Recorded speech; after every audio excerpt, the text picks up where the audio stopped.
Welcome to The Mix, a fusion dance podcast where we dive into the world of blending dances and all that comes with it. We're talking about everything from the highs of nailing that perfect combo to the lows, emotional, and mental challenges and more. And if you're new to the dance scene, don't worry, we've got you covered with practical tips to help get you started, feel comfortable, and most importantly, have fun. So come on in. We can't wait to dance with you.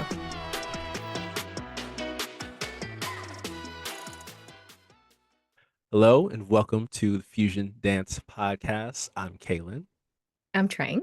And today we are joined by a legend in the LA scene. I'm talking about someone who is magnanimous in their dancing. They've been here for actually, I don't know, how long have you been dancing in I the have LA been scene? social partner dancing in Los Angeles for the last 23 years. For the last 23 years. Okay. Does it make you feel better that there's some people in our fusion dance scene that are that age or younger?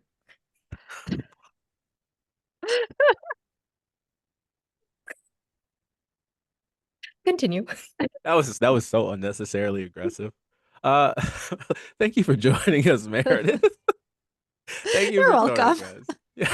You're welcome. Yeah, and to put it in perspective, I'm not that old. I started pretty young. Oh, I started dancing salsa in LA when I was 14. Oh, wow. Yeah. Okay, so you've been around for a lot of the changes and the wow. Okay, but first of all, what was your first dance experience like? I want to hear that story. Like, what was it like stepping into this world? Strange, I guess, because I was a studio brat that required an adult in my life to go to class with me until the studio was comfortable having someone under the age of 18 in classes with adults. Yeah. Because I wasn't doing the competition route, so I wasn't doing the tiny humans, lots of makeup ballroom dance thing. I was doing social partner dance in Los Angeles, which meant that I was dancing with grown-ups as a teenager. And I honestly loved it. I loved my time when I was in school and also a studio brat, just soaking up as much as I could. But the LA, to put it in perspective, bachata was new to the LA scene when I was dancing Wow. salsa. Wow. Yeah. That's I can't even. I mean, I know from from reading and whatnot that there was a particular time where bachata didn't exist, but that's It had not hit LA when I yeah. started. Yeah. Wow. Oh my gosh. Okay, so then when you were getting into it and everything, what was kind of what was your interactions like on a day-to-day basis when you pop up into these things? Well, I was I would when I was out social dancing, I couldn't go to the bars. I could only go to the restaurants. Yeah, yeah, yeah. So that sort of narrowed my scope as to where I could go social dancing that wasn't a dance studio. I was always welcome at studio functions. But then I remember dancing at a bunch of restaurants, including a Brazilian place when I went through a Casino Rueda phase, uh, because they offered that and I could go. So Yeah. a lot of my taste in dance was limited to my access to dance as someone who was too young to drive and couldn't get into bars. Yeah. The reason I started dancing is because my aunt went to Cuba Wow. and came back and said, I want to learn how to dance salsa and I want to learn how to speak Spanish. And I said, I'll dance salsa with you. And then we got started on that path. And Yeah. yeah, Wow. Yeah. I 20, mean, that was 23 years later. wow. No, I love that. I mean, or where do you feel like it is right now in your dance sort of hierarchy or It is so low. The last time I went to or even a room that was yeah. salsa only, I think it was a couple years ago, and I went to Zucchata. Wow. Yeah, yeah, yeah. And I, as someone who is now a fusion dancer, forgot the dance was exercise and Yeah. was bored. Yeah. Wow. Okay. Wait. So those two things. I have my own sort of relationship with salsa. Like for me, that was home for the longest time, and it still feels homey. But at the same time, I also feel like I don't want to say I've outgrown it, but I want to do more than what is maybe ascribed to the dance. I'll You say know? I outgrew it. Yeah. Okay. I did formation performance teams. Hmm. I have taught salsa. I have gone to salsa congresses and seen them world class salsa and seen competition and did my moment in tricks and dips and fast and attempted to learn a coffee grinder to like no avail. Could not do it. Still can't do it. What? It's still like spinning that low to the ground. I'm like, I'll figure it out eventually. Yeah. But I did it, but also like it is so heavily rhythmic and pattern based Yeah. that the conversational component of social dance can get lost. And I find my brain on autopilot sometimes where I'm just sort of going through the motions. Yeah. And like, and that doesn't feel quite as expressive as fusion does now. Because I've been in the LA fusion scene since 2015. I never would have thought from your current dance style that you've had a salsa background. And salsa is such a big style of dance, right? Big moves, that kind of stuff tends to be more showy. So how did it go from that to, I would say, more of like more micro style, or like close embrace style that you dance today, like etc. I can tell you the journey. I started in salsa, primary dance, did it for years. And then I got clued into West Coast swing in high school at these dance weekends. And then I went to college, and my first year of college, I spent time in the ballroom scene and spent time in the salsa scene. And then when I transferred schools, I went somewhere that did not have nearly as much or the same kind of dance culture, and ended up training with Tom Slater, who was like a US Open champion from 1992, 1993, that era of West Coast swing, and found Argentine tango in college. And someone with technical like I had a lot of technical dance training, even though it's social, and Argentine tango became a great dance of mine, and I spent a lot of time in it. And I ended up meeting and training under a guy in LA named Moti, who in his era of Los Angeles was a big name in the tango community in LA. And so I trained under tango with him, and then I partnered him as he wanted to learn West Coast swing for a while, and he was in the fusion community. And so in 2015, I went to Angel City Fusion when it was at that Jubilee, when it had that 2 rooms with the blues room. And then I got plugged into blues, and then I studied under Witten Frank for a while when LA had a robust blues scene. And then Tiny Dancers happened with Jeannie Lynn and Ian Carberry, rest in peace. And that is where I got into micro. I got into micro around 2018, 2019-ish. And just it really felt like the terminal point of everything I had been learning, to be able to do it with such attentiveness and grace and conversation and stillness. And it's easy to me, it's easy to run a slot.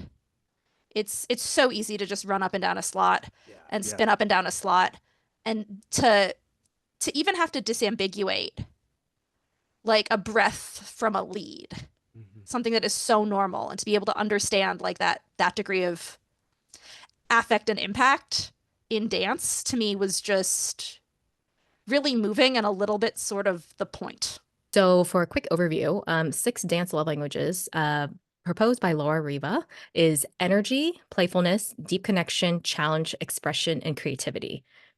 So for energy, I know that's the ones for like salsa's, like some people just love high energy dances, and in their dance, that's what they're some gonna people look have for. zoomies. Some people just have zoomies, and dance is how you get out the zoomies. And I was that person at one point in my dance career when it was all about getting the zoomies out. Yeah. And I think Energy dancers. and it can change. What's cool or interesting is that it can change over time, right? And for these 6 dance love languages, you can have a mix of them. So for energy, mine tends to be a little bit of energy depending on my mood or like the place. And then the next one is playfulness. Like, how would you guys describe that to It's people? like the folks who do like lyrical, like if you've ever seen a West Coast swing dancer do like a lyrical in sync gesture where they're like just having here for the joy, or just vibes, just for the like vibes, The vibe. yeah, just like we're here to play with the music. Or if you've ever had someone like do like an ankle lead and you're like not super expecting it, and then you both sort of wind up laughing about it because you're like, I did not expect that. I knew what you were doing. I was capable of following it. Like the connection didn't suffer, but it was like sort of for the sake of joy. Right. Yeah. It's like it's very present, but it's also I'd say a little unpredictable, but in a pleasant way, right? Yeah. Like it's like, oh, I'm gonna do things that are unorthodox. But So but you're not gonna rule see stuff. breaking.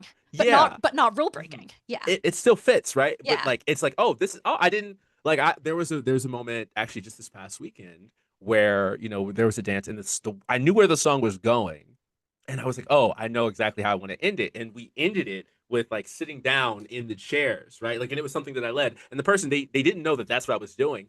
All they knew was that I was giving them, to sit. And Mhm. I made sure that that was clear, that they were safe and we didn't sit on anybody, or, no Mhm. ankles were broken. But like, I like bringing that kind of energy into dances. I like the playfulness. That's like, I have that little streak in me. Sometimes I also have the zoomies, but it's fine. It's fine. And then the next one is challenge. And this is one of my top ones where it's wanting to feel challenged, pushing boundaries, improving skill. And that's learning new steps or different techniques. Like as fusion dancers, I talk about this a lot, the importance of cross training. Yeah. Hmm. Like whether you're cross Yes. training lead follow or whether you're cross training another dance, or whether you're cross training another skill like DJing, like all of that I think fits into challenge of one pushing what your body can do and pushing the boundaries of technique and getting closer to like the absolute platonic ideal of what the dance should be. And then the next one is expression.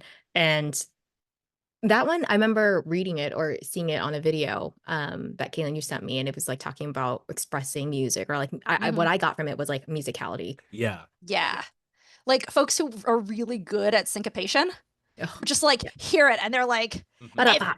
every beat is mine. Yeah. Every Yeah. single one. It's even like when you see poppers in hip hop Mhm. and they hit every beat, and it just makes you go like, oh, that was so good. Or like when you have something that's super like melodic and like cinematic and people are Yeah. like doing like the big rib cage stretch and like Mhm. really like understanding and translating the music. Mhm. Yeah. And And then you have creativity I know dancers. that's the next one. That one's kind of similar, but how would you guys say like that one for creativity? Go ahead. People for whom the rules don't apply, where they're like, this is not relevant to my interest in the dance community because I'm interested in shape or texture, or where connection and conversation take a back seat to something that scratches a novelty itch.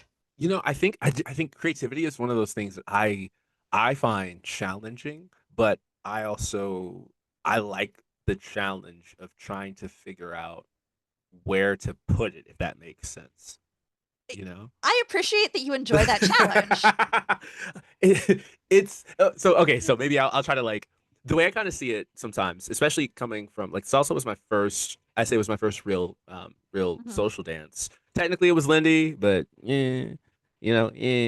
And so the way that I learned it and the way that I sort of understood it was that as a lead, my job is almost to be like a conductor. Like I'm playing an instrument and I'm trying to arrange for my partner where best they fit in the music. So there's still that part of me that's there, and it doesn't tend to come out as much in fusion, except when I'm dancing with someone who's a very high creativity dancer. And so then the challenge side of me is like, oh, how do we align them? How do I become the music for them in a way that like puts them in a place where it highlights, you know?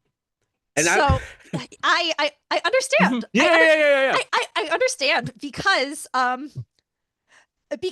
until very recently, Mhm. you and I as dancers were trying to figure out how to Yeah, dance with each other, yeah, yeah. and uh until we figured it out, and I think I stopped tapping into deep connection so hard and you Mhm. stopped tapping into creativity so hard, then we sort of figured Yeah, it out. We're like, yeah, yeah, yeah, well, yeah, sure, yeah. we'll play with challenge, we'll Hmm. play with expressive, Hmm. we'll Hmm. play like we'll be in those other dance realms and it'll be Hmm. great. Hmm. But like for me with creativity dancers, as a follow, dancing Hmm. with creativity leads, oftentimes frame and connection take a backseat. Yeah. For me, when frame and connection take a backseat, I feel like I'm solo dancing, which is not what I'm going for when I go out partner dancing. And for some people, it is. For some people, they want pure expression. And like, that is absolutely valid. Mhm. It is just not what I enjoy. Yeah.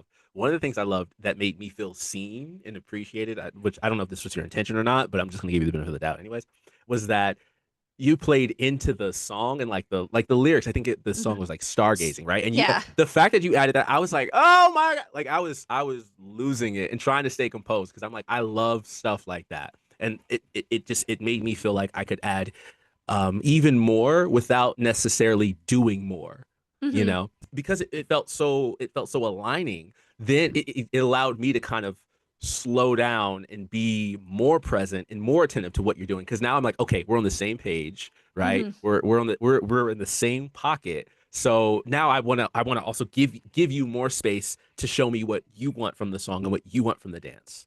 Yeah, because we tapped into playfulness, but not Yeah. creativity. Mm-hmm. Mm-hmm. We were like, okay, this isn't about shape.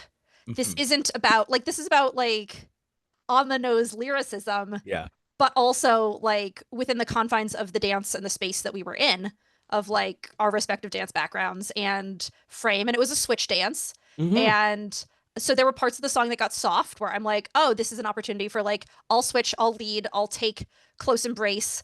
I will, I know what I hear in the music, and I know that you, as my dance partner, would appreciate what I was hearing. Mm-hmm. And then as it got big again, I was like, I know we're hearing the same thing, and my skill to lead it. I Yeah. I'm in the passenger seat. I'm in the passenger seat. Kaylin's driving Yeah. for this aspect of the song because Kaylin's gonna drive like a bigger song better. Yeah. And to be able to switch into those modes within a song is something I find really important for high caliber fusion dancing, is to be able to have dynamic range within a song. So like people who dance with me as a lead will see a narrative arc within my lead almost all the time, which is it starts in micro. I do, if it's someone I've never danced with, I do a skills assessment. If it's someone I have danced with, Yeah. like Yeah. we're off to the races, but it starts in a close embrace. As the song builds, the frame expands into closed, it expands into open, it expands into faster things, it expands into bigger movement, it expands into movement that extends outside of our own personal frame. And then as the song comes to a close, it goes back into that pocket for me. And this is just how I lead songs, Yeah. is to be able to go from like something that is close and connected to something that builds with the music to something that bookends. You know, some people are really good Mhm. at like hitting a dip to stick the landing at the end of a dance. Yeah. Yeah. Yeah. I'm not one of those people. I can't lead that yet. Like I was mostly a follow for 23 years. So um so I do hit different accent points in a different set of linguistic cues for dance than Kaylin would. Where I'm Yeah. like, sure, lifts, dips, like I'm about it. If you can lead it, I trust you to lead it, and we will stick that landing if you're Yeah. leading it. But if I'm leading it, the landing we're gonna stick is something much more Mhm. connected. It is gonna end in a compression, in like a close embrace, Yeah. like increased tone, increased compression, like solid grounding. We just finished that unit of conversation. We're both here. We're both fine. And the last one is the last dance love language is deep connection. Yeah. And for people that are hearing this the first time, it's like not soul connection, but it's like for you guys, how would you guys describe that to someone Mm. Ooh. Yeah. like a non-dancer? So the way that I would describe that, I would just describe it as absolute presence. Like it's attentiveness, right? Like it is, and it's one of the things I think I struggle with. But when I tap into it, I know like that's where I'm like, okay, that's where I'm, avatar, master of all four elements. Like I'm in that state, I'm in that zone. And that for me happens a lot when I either dance bachata or when I'm dancing kiz.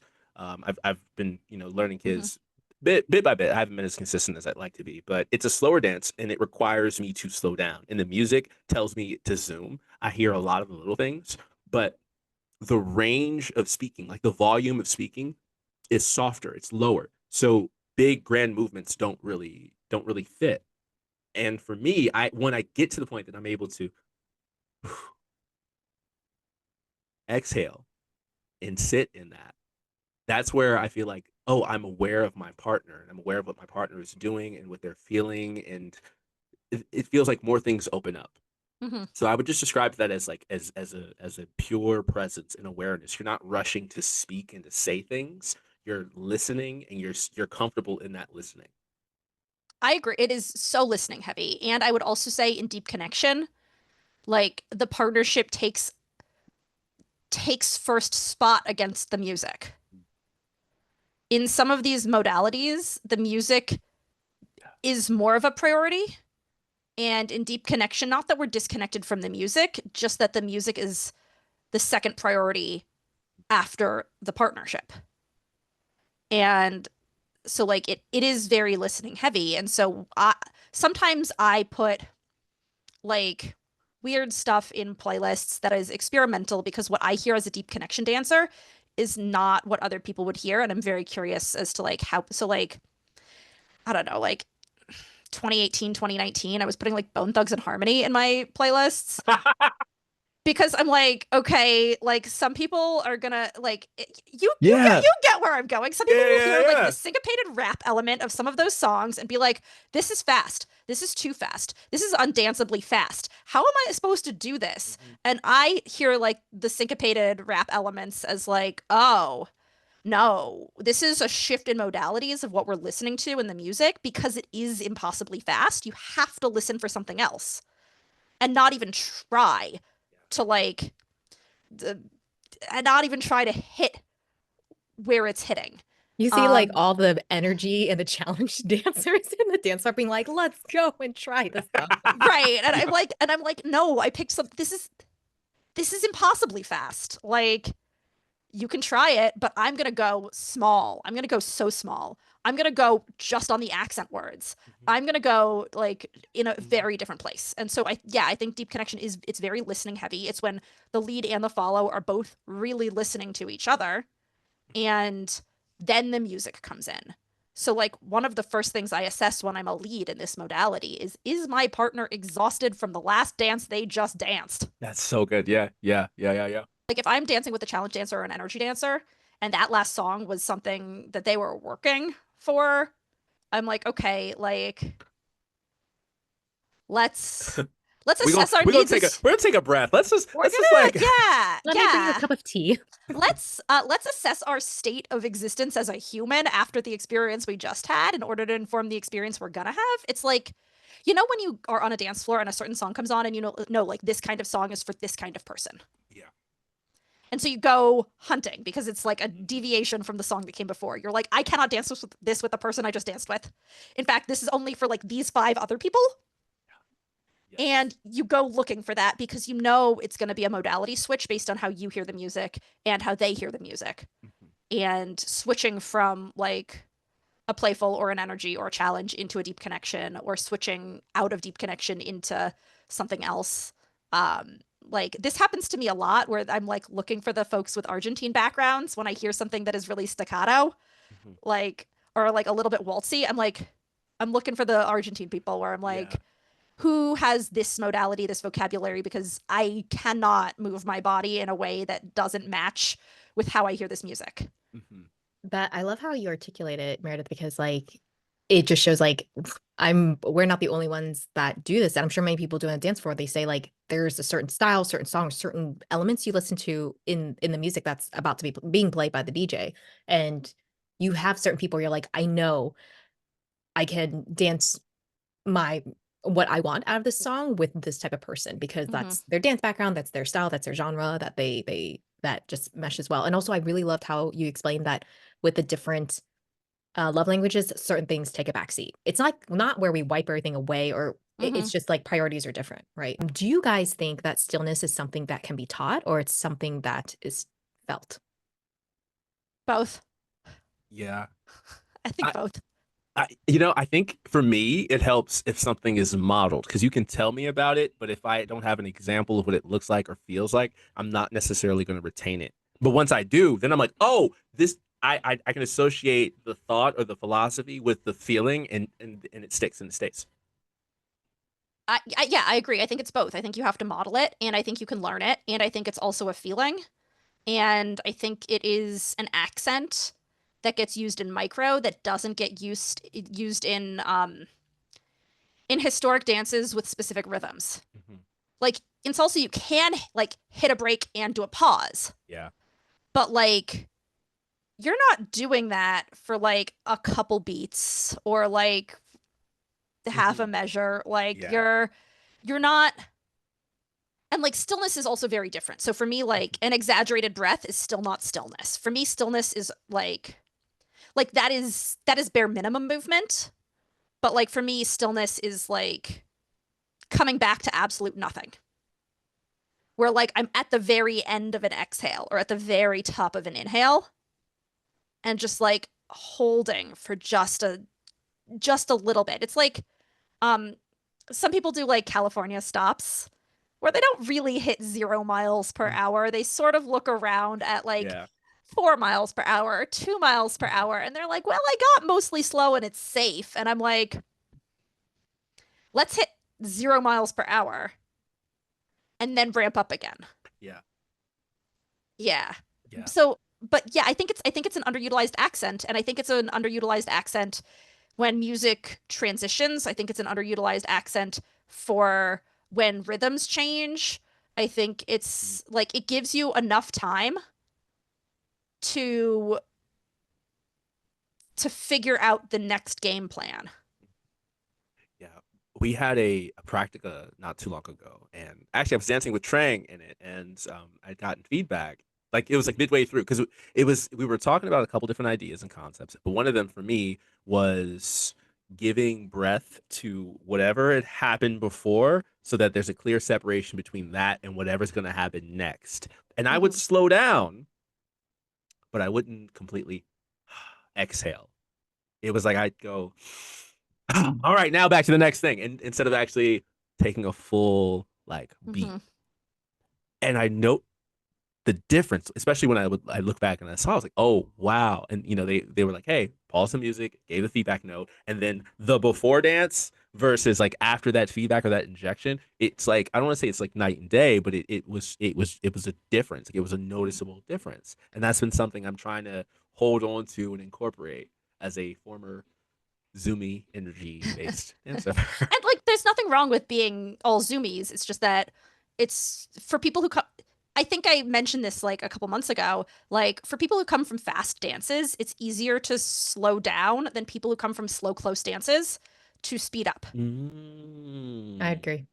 And so the presumption, like, and I was talking to someone who's back in the fusion community after a long hiatus, like the other night, and he asked about like DJ styles. And I'm like, well, there's a reason why our music needs to be ambiguous. Like if it leans too far in one direction, people who dance that dance who dance the dance of origin it's from will only be able to hear the dance it's from, and then it ventures out of fusion. Um, and so like how this pertains to stillness, I guess, is like their fusion programs music that does ask for stillness a lot of the time, or ask for slowness a lot of the time, and it is just harder to have speed, that kind of speed and energy. Not that you can't have it in a close embrace dance, because like rides exist, because pivots exist, because like you could do a lot of momentum in close embrace. Like that's they're not mutually exclusive, but it is something that is powerful once you've experienced it. And if you haven't had an opportunity to experience it, you don't know. Like at least as a dancer, I didn't know it existed until I experienced it. And once I experienced it, I couldn't Go like back. I couldn't go back. You can't go Yeah. back from knowing that this is an option. Here's a question for either of you. Did either of you have dance teachers who said if there's no music, don't move? No? No. Wait, what is Like when the no, music no. stops, you stop. Because like I when I'm in classes, I'll notice this, like who is still dancing without music, and like what kind of music do I think they're dancing to? Because when I'm like there's no music, I'm like okay, there's no music. Unless I really know the person, I'm out of frame, I'm out of contact. I'm like this is a moment of stillness, because ultimately dancing is a conversation between you, your partner, and the music. And if the music is absent, I'm not dancing, I'm just moving. Yeah. And I hear that in within a single song as well. Like if it quiets to a place, like that's kind of dialing me down to say do less. And like I do less to the point of like very well trained dancers. I ask them to do some weird stuff, like moves on split weight, where I'm asking for the weight to move forward and Yeah, backward yeah, yeah. through both feet instead of from one foot to another. And it's like, Mhm. is this what you're actually asking me to do? Split weight? What dance exists on split weight? Very few dances exist on split weight, but fusion can. Hmm. In fusion, you can ask for split weight. Um, and to me, that's really delicious to be like, okay, we're playing the listening game Hmm. to music. I was at a house party. Maybe it was like right after house parties came back, post pan or like after vaccines, Hmm. and I got led in a split weight, single axis. Like my lead led me around my axis on slight tilt, Yeah. around my own axis, fully grounded, asking me to just like change my weighting on my own feet. And I was like, this is the weirdest thing I have been led in a really long time. And I love it because you're genuinely asking me to listen to you and listen to the Yeah. music and not listen to training. Yeah. Yeah. But if you wouldn't be able to do it without training, but Mhm. it goes against a lot of like the basic understandings of dance, Mhm. which is like keep your weight on one side, Yeah. transference of weight. And I'm like, this is a transference of weight. It's just a weird one. It's like it goes past the rules and into the principles because it still works, Yeah. right? But it's not what you wouldn't necessarily teach that in a class or show Oh, that to like a beginner or say something, right? Like you never. would never I say, would wow, never. I love that so much. I would never. Like, yeah, or like with stillness. Some dancers I deem as wiggly bodies.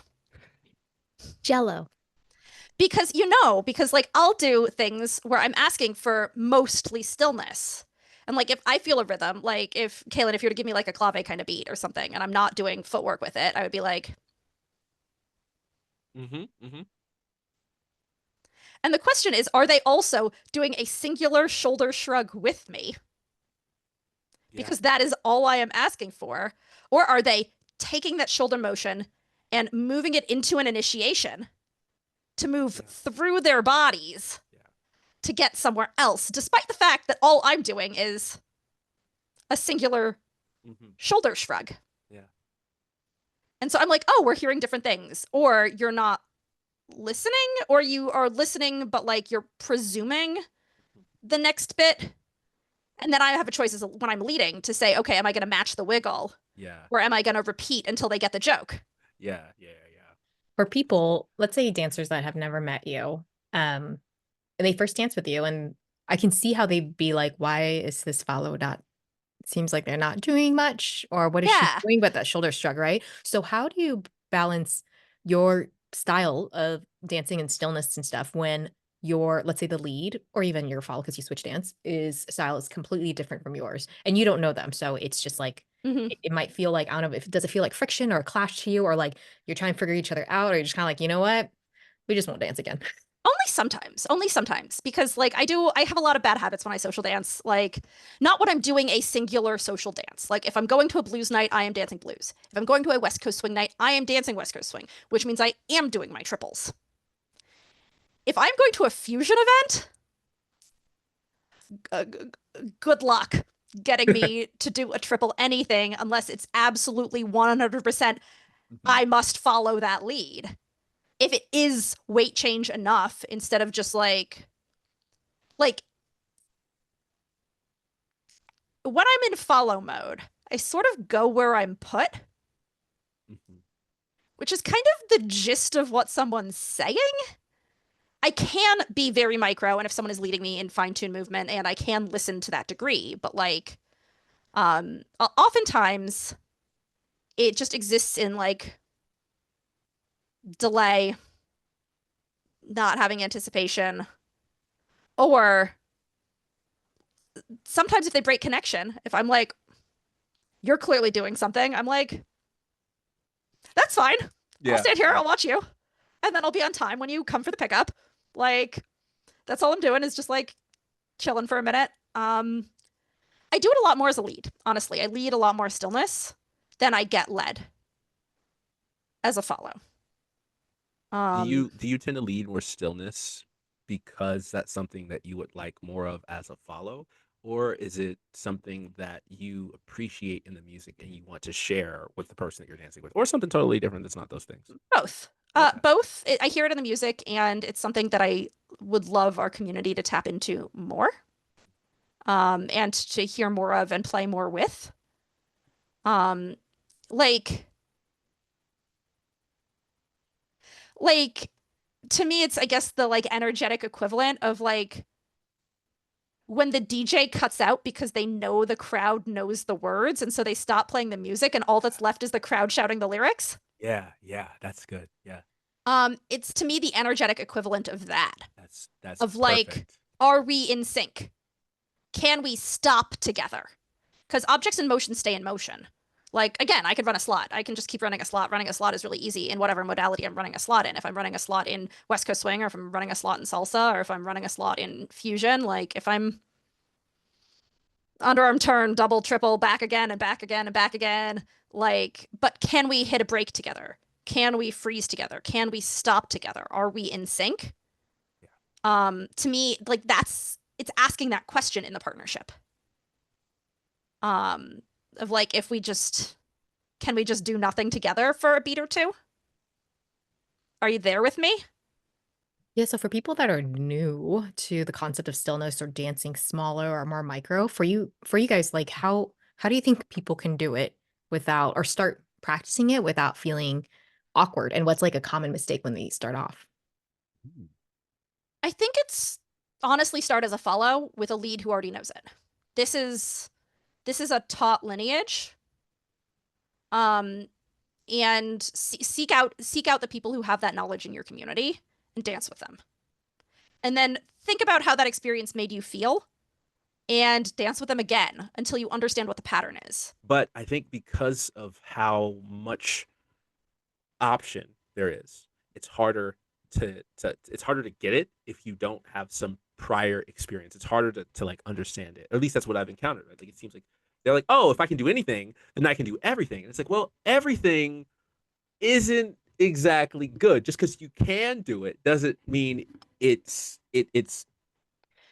Yeah, helpful. there are a couple dancers I've met who started with fusion, Hmm. and I'm convinced the reason I like dancing with them is because after fusion they cross-trained other dances. Yeah, yeah, yeah. Um, and so for me, I don't personally think that fusion is a great first dance Yeah. for dancers. Yeah. I think that it can be a great and with some exception, and I know this is a controversial hot take because there are some of my favorite dancers in our community who started with fusion. But if they had only stayed with fusion, I'm not entirely sure I would have loved dancing with them. Yeah.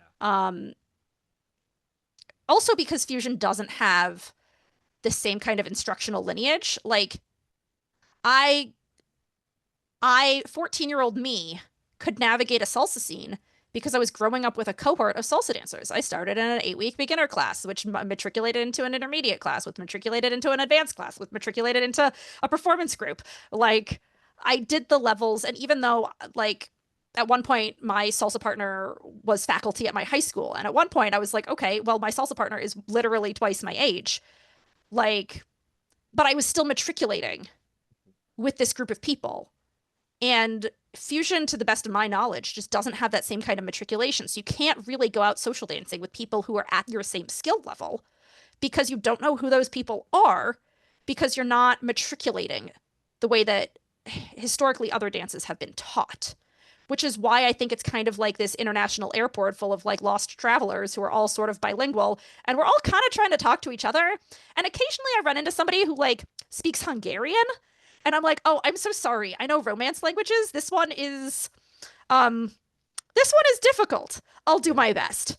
Um or like, It's so good. Like it's so good. It's so please keep going. Keep yeah, going. so like I'll do my best, but also our root languages are just so far apart from each other Mhm.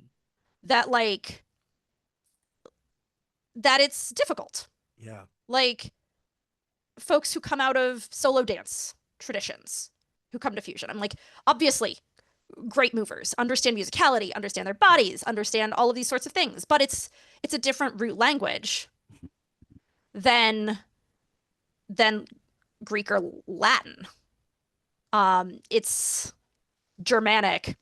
It is um like a with a different alphabet like Arabic or Hebrew or kanji or, like any of those. It's like, it's just a fundamental different base. And so I'm like, okay, we're coming at this from probably different pedagogical approaches of what we have been enculturated to understand dance to be. And we have to bridge this gap. And sometimes it's delightful and sometimes it's a challenging dance.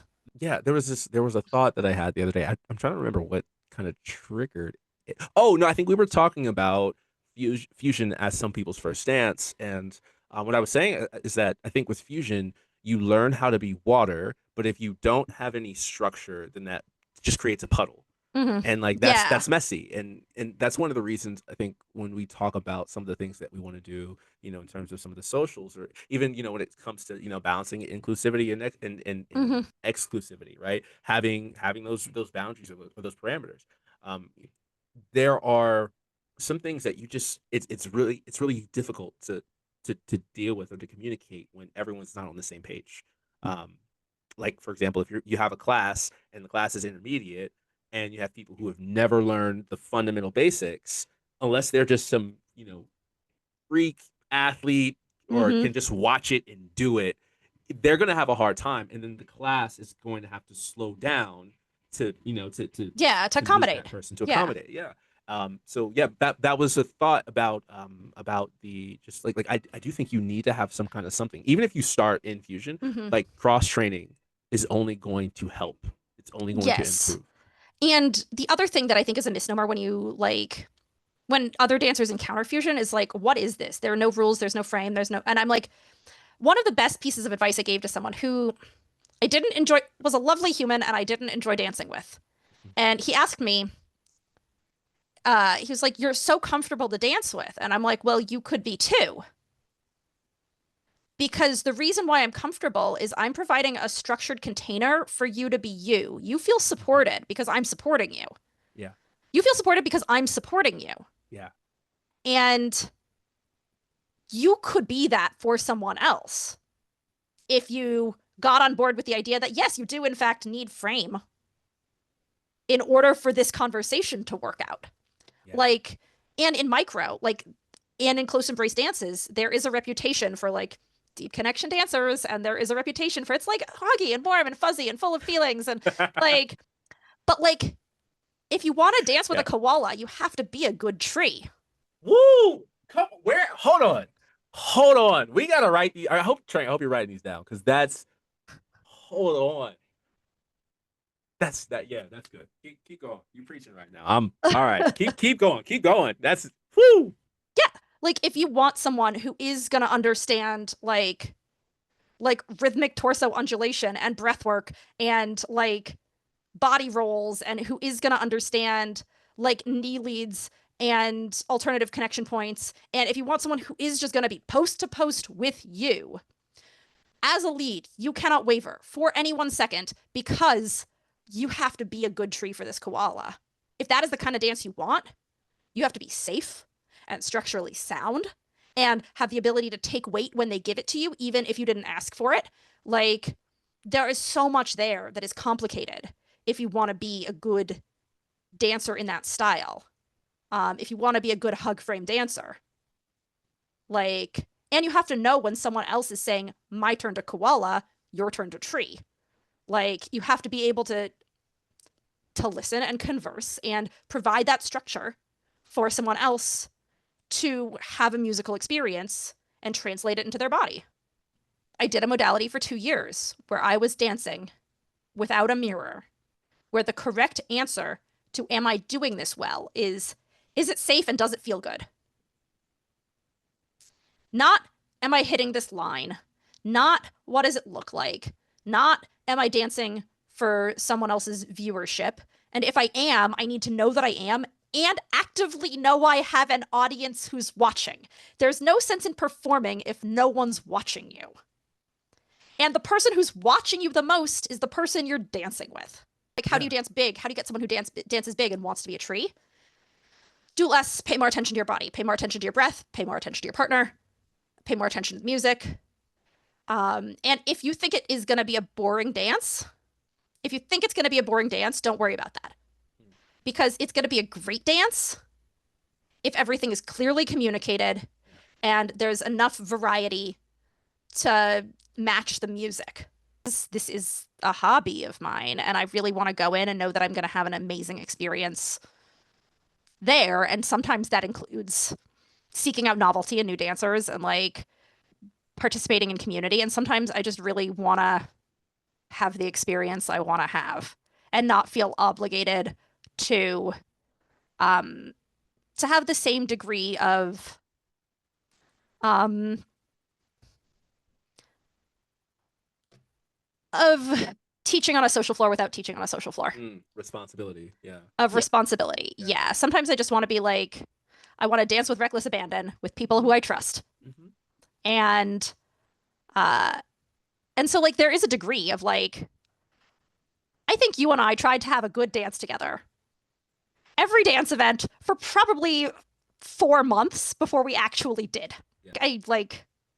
I knew that there was a reason to dance with you, and I just hadn't experienced it yet for probably about 4 months of trying. Versus there are people who I'm like, oh, I know they're not cross training. I know the only experience they're getting is in the lesson before fusion events, and they go to all the lessons, but I know that they're not actively cross training. I can chart their improvement. I'll dance with them maybe once every 6 months and see if they've gotten better.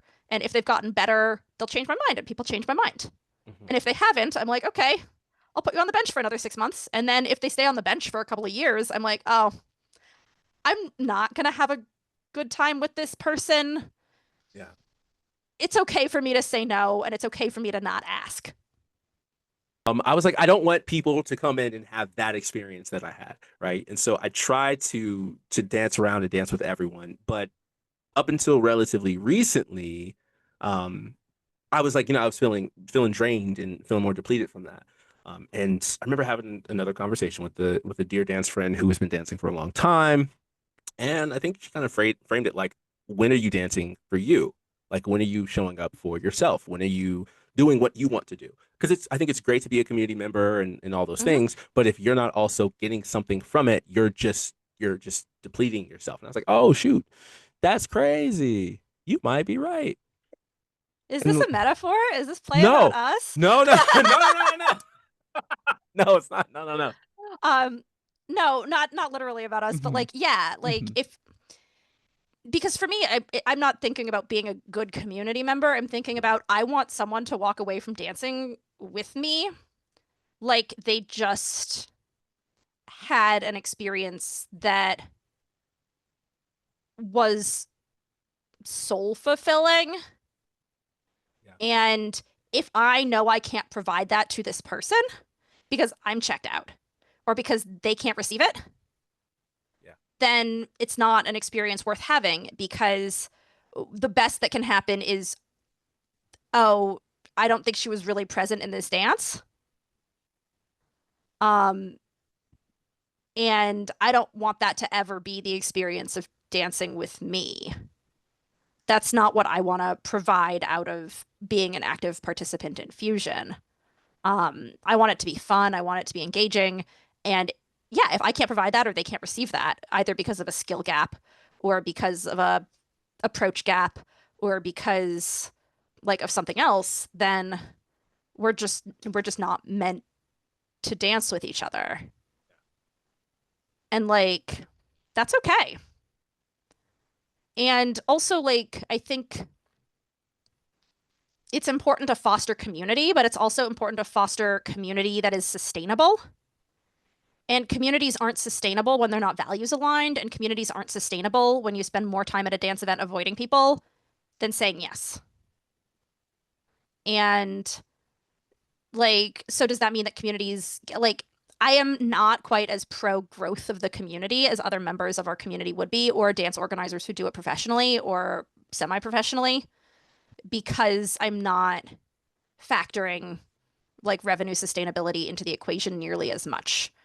And because to me it's about like, is everyone here having a good time with as many people as possible?